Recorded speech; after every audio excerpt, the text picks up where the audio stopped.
In this video, I'm going to show you how you can optimize the AI knowledge context for ChatGPT or OpenWebUI or even complex agentic workflows so that they produce better results. Normally, when you ask something to an LLM without providing any context, it will provide a response that will be quite generic and even hallucinate stuff because it's using all the knowledge that it has without focusing on the topic that you're interested in. So what people normally do is that they upload a bunch of files in the easiest case scenario and tell the model to be focused on that particular context. And you have several ways of doing that. You can just do it in ChatGPT, for instance, if you have projects, so you create a new project and then you upload some files there and they will be used in responses. If you use something like OpenWebUI, you can go into workspaces and then upload your files here in Knowledge.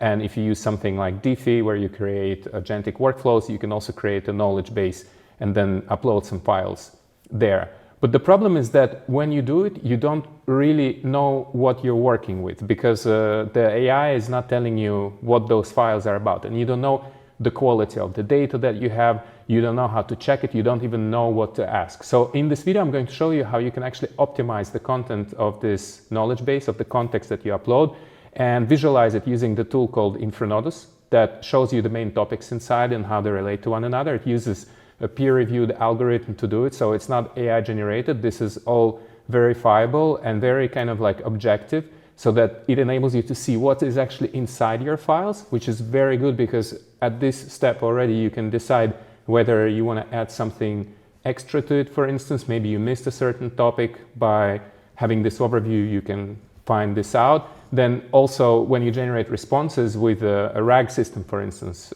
retrieval augmented generation, you might be able to estimate whether the quality of responses that you get are actually good. And finally, you can also use the system to identify the gaps in your database and see if there are any interesting questions that you can ask to AI that would move this whole discourse further. So that's what I'm going to demonstrate in this video. So if you're interested, keep watching and I will show how it works step by step. Also, please subscribe to this channel so that other people interested in the same content can get this video recommended to them. So first of all, let's start from something very simple. I will create a new project inside ChatGPT. It's called GraphRAG, and I will upload 18 documents I found on GraphRAG, which is a special way of doing RAG, retrieval augmented generation. I will explain what it is if you don't know after, but basically it's a way of querying content in a way that you relate it to users' queries so that the results that you get are more precise.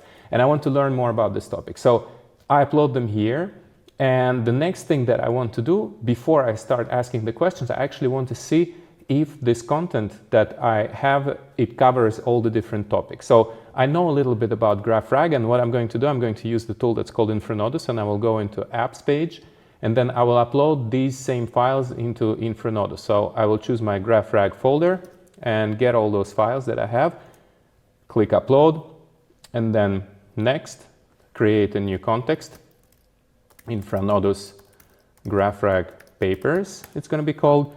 Make sure I'm analyzing the words in the text. You can actually also extract entities, so then it's going to build more like a knowledge graph. But in fact, I like to work more with the words because for the model, it's more specific. And then I click visualize, and then it's going to take some time, ingest all those files. And the way that it works is very precise because it visualizes the concepts that it finds in the text as the nodes, and the co-occurrences are the connections. So based on that, it builds a graph, and then it aligns them using Force Atlas layout to show you which clusters belong together, so which words tend to co-occur in the same context. It gives them names, and then you can quickly see what is the structure of this whole knowledge base, actually. So here, for instance, I see that in these 17 papers on GraphRAG, the main topic is on knowledge graphs here. Then you have something on language models, task questions, performance retrieval, and then I can open more and see that there is something on data integration, dataset section, and model evaluation. So that looks pretty good because we see that the graph is quite interconnected. You even have a way of measuring diversity here, and here it says it's medium. So maybe it's a bit too much focused on knowledge graphs, and maybe I should add some information about some other topics. So that would be the first indicator that I can use in InfraNodus to optimize my knowledge base or my context. I can see that maybe here it's too much focused on knowledge graphs, language models, and question retrieval. Maybe there is something else. So one thing that you can do inside InfraNodus, which is very powerful, is to open a new tab here, and then you can perform a search on this topic in scientific databases. So if I type in GraphRAG and I click next, I can say extract search results for GraphRAG from, let's see, the archive. Let's actually use Google Scholar in this case, but in fact, no, let's use archive because this is more relevant to this topic, right? So I'm going to use archive, top 40 papers, maybe let's use top 60, exclude abstracts, let's actually include them, and then visualize and see what are the topics that will be generated based on top 60 results from archive on GraphRAGs. And then we will compare it to what we actually have. So, for example, already by just looking at the nodes, I can see that here we have knowledge graphs as the main concepts, model, question retrieval. Here we have graph knowledge retrieval, so we have all that. RAG we don't have so visible there, I believe, right? So I think it's less visible here. So that's one thing that maybe we need a little bit more papers on RAG in general, just to give it a bit more context. So that could be something interesting. Then let's see if there is anything else hiding underneath. So I can also activate topics like this and show them on the graph, and then see that, okay, there is something here in the original knowledge base that we have. The main topics are knowledge graph, language models, performance retrieval, and task questions. But here we have a huge cluster on data enhancement. So that can be interesting. I can click on that and then see in which context it's used. And maybe there are some interesting papers here that I can add to my archive. So for example, here I see that there is a paper on vector RAG. So I can open this paper here. There's a link provided. Then hybrid RAG. So that's interesting, hybrid RAG. Let's see.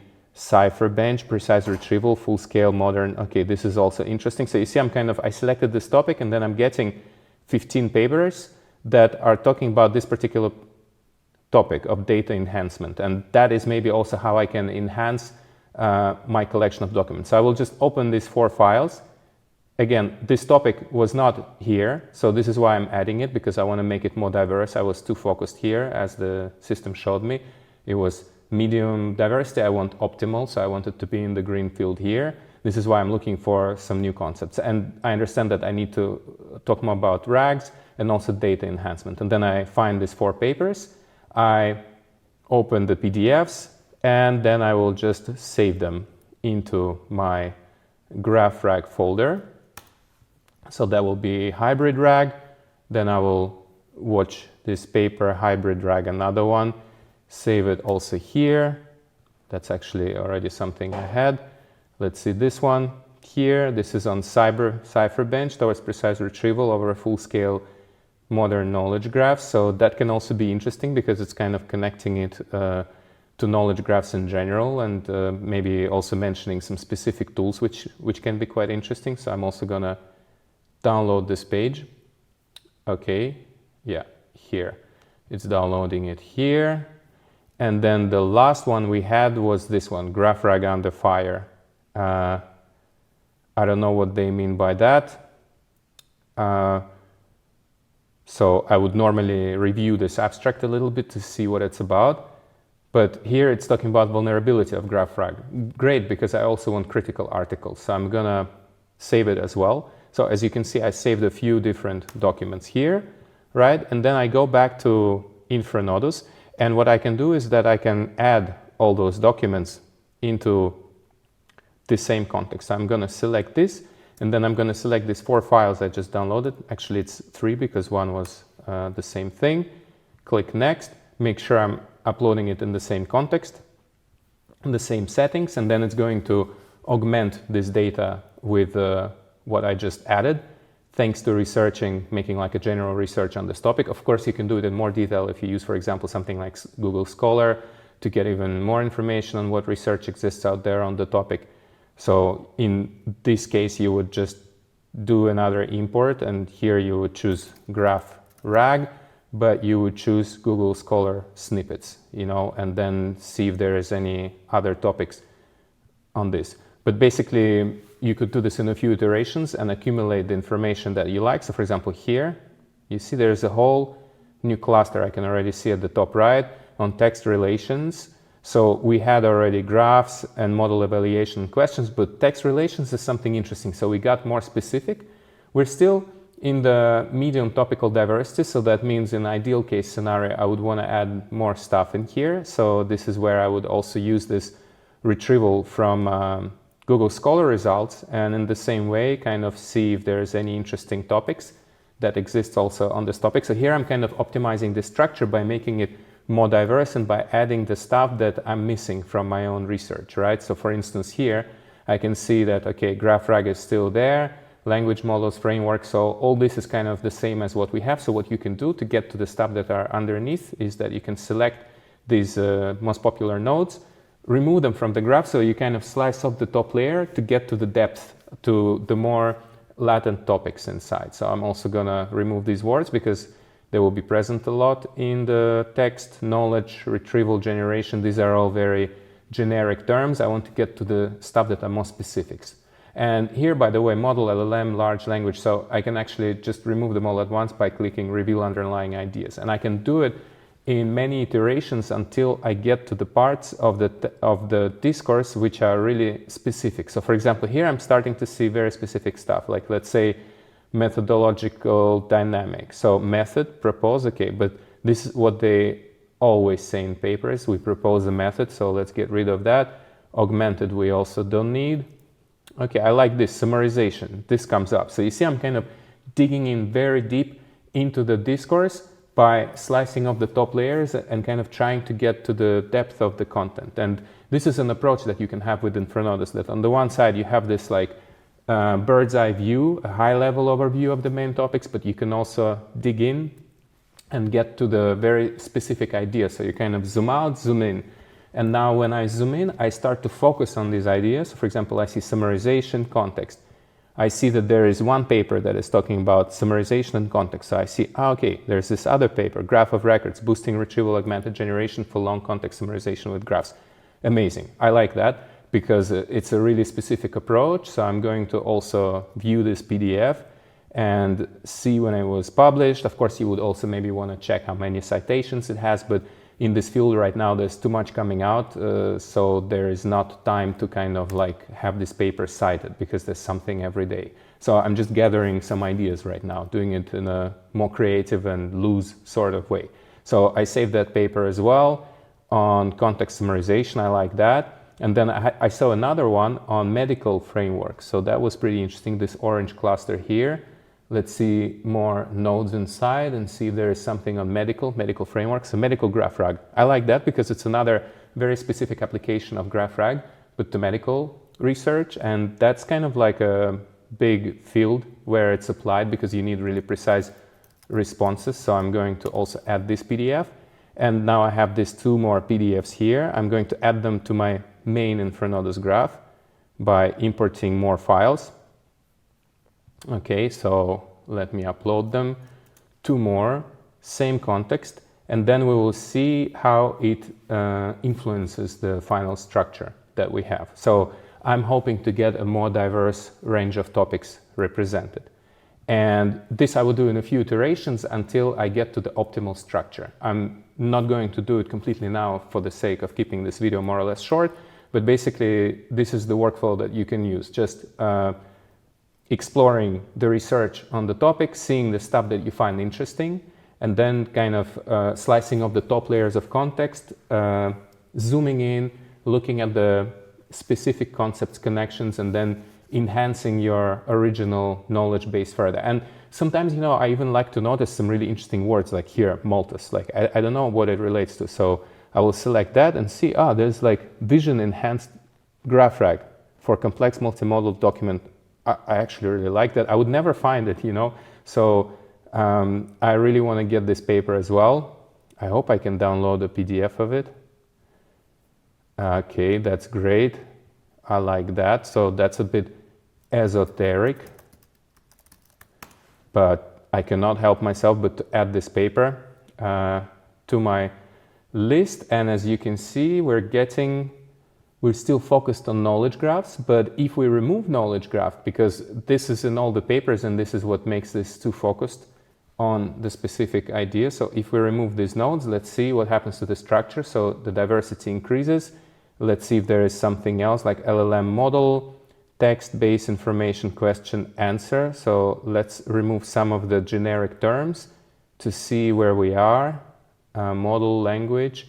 And then if we see the kind of topics that we like at this point, so for example, system framework, base, I think base we need to also remove because this is a generic word. So I'm kind of cutting some parts here, RAG method system. So maybe also RAG because it's GraphRAG anyway. So I'm going to cut this off. You see I'm slicing off the layers now in my original representation of the knowledge base. And now I get to some really good results because I have specific clusters on data set evaluation. Let me even remove data set because this will always be there anyway. And let's also see what else we can remove. Maybe we also remove text and query and retrieve because this will be in all the papers. They retrieve data from there, right? So here, look, we reached topical diversity that is optimal by uploading these documents and removing the top layer of generic concepts.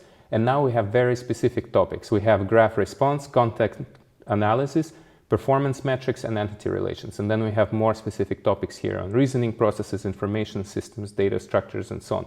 So now what I can do is that I can save these topics to my notes and then use them to augment the prompt in my ChatGPT. So I'm going to save the stuff here. They're shown in the project notes here at the bottom. I will just drag them so you can see them better. So these are the main topics. When I sliced off the top layer of ideas and kind of like dug into the latent ideas, I will actually rename them latent topics here. Let me move this up. I will say that these are latent topics because this is something that I extracted by slicing off the top layers of ideas. Then one final action of me adding this last paper, which I found on visual graph, because I cannot miss that. Sounds very interesting to me.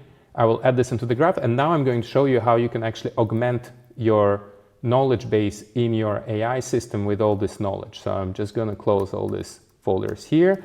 Then I'm going to go to my ChatGPT. So the first thing I do is, based on this research, I upload more files into it. By the way, I think ChatGPT has a limit on 20 files that I can upload, so I will have to choose my 3 favorite ones. I think I definitely go for maybe these 3. I hope, no. Okay, so let me just take like these 2 or something. Okay, so I add these files in.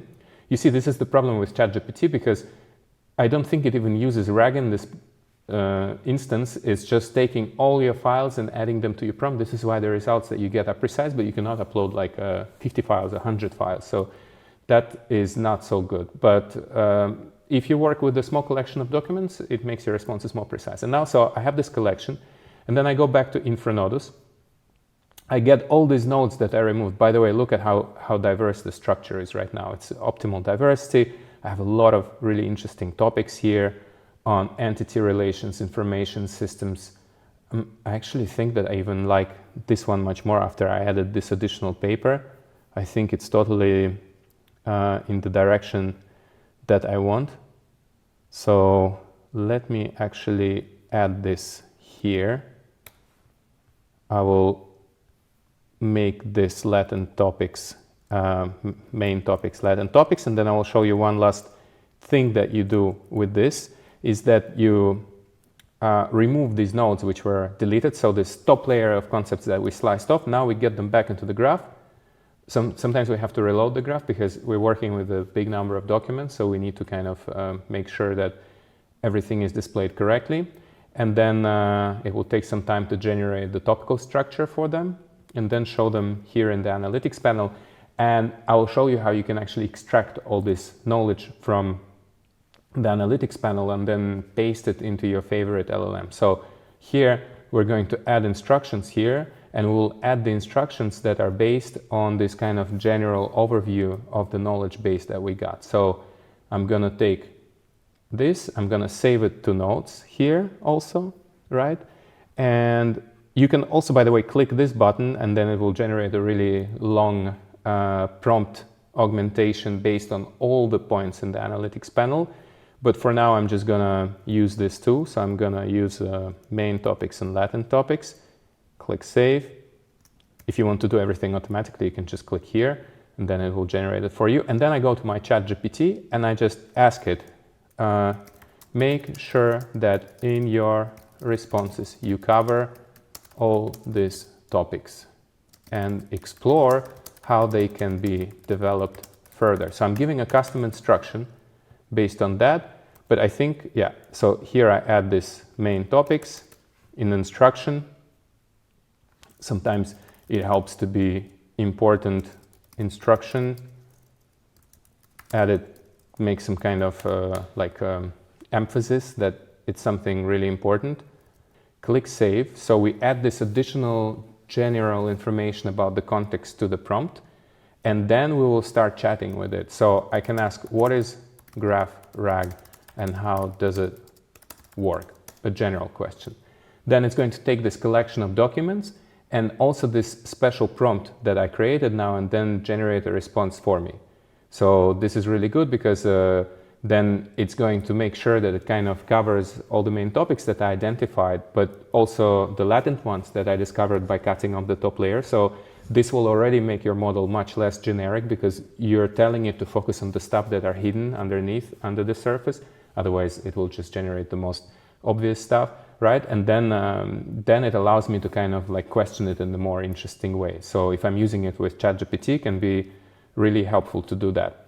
By the way, I also have another approach that I can use with GraphRAG interaction here that I'm having. I can say, okay, in fact, I want you to focus on a specific aspect. And InfraNodus is very well suited for that because when you identify this structure here, and let's say we get rid of the knowledge graph because this is very obvious here. So I will just remove these top two nodes. And then I will go into blind spots and I will ask the system to highlight the gaps between different clusters of this knowledge base. So here you can see several gaps and I can regenerate through them. Usually I like to find the ones that are at the opposite sides of the graph because this means they're really not so well connected. So for example, here there's one on LLM techniques, another one on answer complexity, and they're not so well related. They're on the opposite sides of the graph. So what I can do is I can generate AI question, making sure that this is marked, focused on the context. What happens is that InfraNodus generates an interesting research question that links those two clusters together. And that is usually where good ideas are hiding because we have this cluster on LLM techniques, another one on answer complexity, and we're asking the system to tell us, okay, what would be the question that would connect these two topics in an interesting way? And here it's saying, for instance, how can integrating augmented retrieval and performance enhancement techniques into neural information processing systems inform the generation and representation of vector-based learning at conferences and in proceedings? Okay, that's interesting because it's using the references to the papers, but why not? It can be very interesting way to kind of weave this into analyzing papers themselves, leveraging the symbiosis between system vectors and augmented performance metrics. So this is a very specific technical question. And what we can do is to copy this question. And then when we go to ChatGPT, we can actually ask that same question to the system. So then it helps us see how we can make this discourse more connected. So we're optimizing it using ChatGPT itself. So first we use AI to generate an interesting question, and then we feed back this question into the system to generate an interesting idea. And then it's going to give us an answer based on the context and based on this general prompt that we provided to it. So for example, here you see how it's telling us how we can enhance retrieval efficiency through GraphRAG and line graph, for instance, then performance architecture. So specific approaches like MixPR, mixture of page ranks, which is a system similar to what Google uses in its search results, where it's estimating how many links there are in the network, and Piper AG, I don't even know what that is, so that's great, but it's providing us a reference actually to the actual paper where it found it, so we can explore that. And then also this graph neural network retrieval, so that's also good. So you see a lot of very technical stuff that allow me to now get much deeper into the content. I can say, okay, what is Piper AG? Because I don't know what that is. And then it's going to tell me that. Imagine how long it would take me to get to that same content if I was just interacting with the model. Like, what is GraphRAG about? What are the specific things? I don't know if it would ever even get to this level of precision. In fact, I feel very excited now because I'm definitely going to explore this chat further and try to discover all those specifics in GraphRAG applications. And you see, this was just from one question that InfraNodus generated. So you can regenerate a lot of these questions by choosing the gaps here and then asking it to generate a question, or you can also reset this highlight and then you can go into main topics and do it manually. And like I said, I usually like to find stuff that are at the opposite side. So for instance, let's say this one, question complexity, maybe this is a bit connected, but for example, these ones, maybe not so much. You see, there's not so many links going in here. So perhaps I could like take these two and then again, I can go into the AI module and then ask it to generate a question for me that would link those two clusters together. So this is a really great high-level way of optimizing the structure, because now I'm finding the gaps and I'm bridging them with my questions. And then I'm asking ChatGPT to generate the responses for me. So this is super powerful, and I really encourage you to try this, because you will get to really, really interesting insights like that. And by the way, you can also do the same if you're using an open source chat like OpenWebUI, for example. You just upload your knowledge base here the same way I have my GraphRAG papers here. And then when you create a new chat, you just refer to this knowledge base here. So I will say GraphRAG, it will refer to the collection, and then I can start asking the same questions. And this augmentation of the prompt that we have here in our GraphRAG project here, I can actually add it into OpenWebUI here when I'm in the system prompt. So I can say like, okay, focus on that stuff. You see, it's the same instruction. And then what are the interesting topics to explore here? By the way, I can even use a DeepSeek model here that I have locally installed. So then, you know, it will use DeepSeek and it will actually show me the reasoning process, which I think is pretty cool. But it's running on my computer now, so it's not going to be too fast, I think. But basically you would see even how it's thinking and how it's reading through the documents. Like you can see right now, I find that very exciting, because you're thinking together with the tool. You see it already found some interesting models and architectures, and then it's going to get to the really interesting stuff that are hiding underneath. So this is how you would do that in OpenWebUI. And if you're using something like Dify, which is a studio to build agentic workflows, you can actually also refer to your knowledge base here, but you can tell it, okay, actually, before you retrieve information from this knowledge base, you put a node here with a prompt where you would ask the same thing. Like you would just replace it and add this information that focus on the stuff when you're changing the user query. So what I'm doing here is that I'm taking the user query, and then I'm telling it that you will receive a user query, but you need to change it by adding the context to it if it's necessary, if the query is too generic. So I would paste then this information here, add this extra context, and then do the RAG on it. So do the retrieval augmented generation on this knowledge base after you enhance this user query. And then this enhanced user query and the chunks of the text that you extracted, now you feed them to the model to generate interesting results. And you will see how much the quality of the responses is going to improve. It's going to be crazy. Like it's really going to focus on the stuff that are really relevant, or you can even build agents that focus on particular research questions that you identify. So if you find some interesting question, you could even copy that into your Dify workflow, chatbot workflow, and ask it to focus on the particular questions, maybe list them here and say like, okay, so when you retrieve information on these topics, add these questions into the query and then try to get the stuff that really relate to it and then generate the response for me. So this is also a really powerful approach if you would like to build more complex workflows, or to be really focused and for them to be really precise when they give you responses. So I hope that you find it interesting. I know it was a dense episode, but I'm going to publish an article about it and link to it in the description to the video as well, so you can see how it works step by step with some screenshots. Also, please let me know what you think about this workflow, leave your comments, and also please subscribe to this video to support the channel so that it gets recommended to other people. And if you would like to try InfraNodus, you can do that on infranodus.com.